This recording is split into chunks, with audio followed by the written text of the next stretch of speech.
السلام عليكم ورحمة الله وبركاته. ازيكم عاملين ايه؟ يا رب تكونوا بخير. معاكم النهاردة في فيديو جديد ووصفة جديدة، وهنعمل مع بعض النهاردة كبات البسبوسة زي ما انتوا شايفين كده. انا عملت معاكم قبل كده البسبوسة وهسيب لكم اللينك بتاعها في صندوق الوصف. النهاردة هنعملها طبقات كده زي ما انتوا شايفين بشكل مختلف خالص. يلا بينا نشوف هنعملها ازاي مع بعض. اول حاجه هنبتدي بيها هي البسبوسه. اول طبقه طبعا خلاص، انا عندي هنا بسبوسه انا كنت عملتها معاكم قبل كده وهسيب لكم اللينك بتاعها في صندوق الوصف. خلاص انا جبتها وهرستها كويس جدا بالشوكه كده زي ما انتم شايفين، وبعد كده هبتدي ان انا احطها في الكبات بتاعتي. في منها ازاز وفي منها بلاستيك، تقدري تستخدمي المتوفر عندك. تمام، زي ما انتم شايفين كده هبتدي ان انا افرد البسبوسه واعمل اول طبقة كده ما تكونش برضو كبيرة قوي، خلاص يعني تكون معتدلة كده عشان لسه هكون بقية الطبقات. وتاني طبقة معانا هتكون عبارة عن رز بلبن. خلاص انا معايا هنا نص كوباية من الرز المغسول والمنقوع، هحطه بمية النقع بتاعته وهسويه كويس جدا الاول في مية النقع بتاعته قبل ما اعمل اي حاجة خالص. وده شكل الرز بتاعنا بعد ما استوى كويس جدا على نار هادية زي ما انتوا شايفين. لازم نتأكد ان هو خلاص استوى كويس جدا. ممكن تضيفي مية لو هو كان لسه ما استويش، تقدري تضيفي مية لغاية لما يستوي معاكي كويس جدا في الاول قبل ما نحط اللبن. انا هنا نزلت بلتر من اللبن، لان لتر اللبن بياخد معايا نص كوباية من الرز. تمام، لو انت عايزاه كريمي وعايزاه الوش يطلع مكرمش معاكي وزي المحلات بالظبط.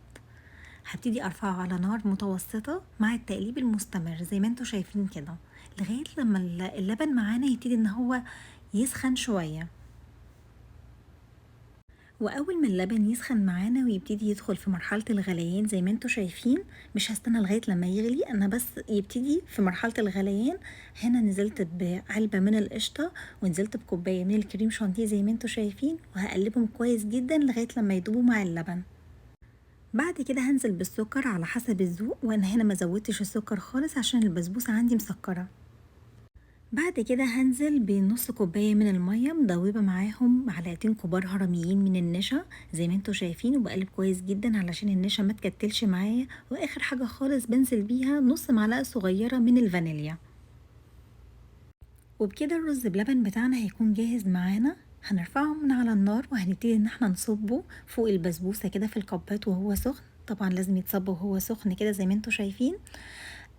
طبعا لو انتي حابه ان انتي تعملي رز بلبن بس من غير بسبوسه ومن غير اي طبقات ولا اي حاجه، تقدري ان انتي تمشي على نفس الخطوات بتاعه الرز بلبن، ولكن هنستنى عليه لغايه لما يبرد خالص، لغاية لما يبرد تماما.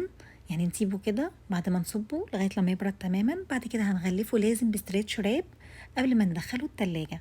تاني يوم الوش هتلاقيه مكرمش معاكي زي المحلات بالظبط، والطعم روعة. بعد ما استنيت ان الرز بلبن بتاعنا يبرد تماما، هبتدي ان انا انزل عليه هنا بمربة الحليب. انا كنت برضه عملتها معاكم قبل كده وهسيب لكم اللينك بتاعها في صندوق الوصف. انا هنا بستخدمها بس بخففها شوية بمعلقتين من المية المغلية كده، واقلبهم كويس جدا معاها علشان اخفف القوام شوية. خلاص بحيث ان هي تكون سهلة في الفرد كده زي ما انتوا شايفين. هبتدي ان انا افردها بشويش خالص بالراحة خالص بالظهر المعلقة كده لغاية لما اساوي السطح كله معايا كده زي ما انتوا شايفين بالظبط.